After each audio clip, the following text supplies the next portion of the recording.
An economist once said, "I can predict without a doubt 100% probability that there's going to be another recession. But what I can't tell you is when that recession will occur."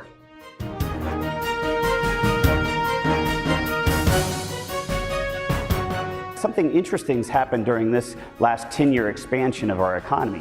And that's if you look at retailers' performance primarily through return on assets, what we've seen is a decrease in return on assets pretty steadily over the last 10 years, which is actually very different than previous economic expansions. Normally, we see return on assets is improving and growing and getting stronger, when in fact we've seen that going the other way during this economic expansion, which causes the question, which is, if a recession were to hit, what will happen to retailers that are already struggling with performance?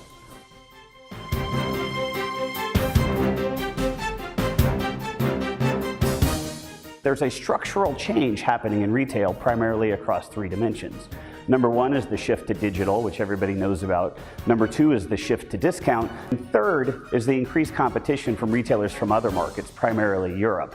When you look at the structural change that's happened during the last two economic downturns and that has accelerated, retailers need to think about those changes and how do we invest into those changes, invest into the acceleration that likely will continue to occur.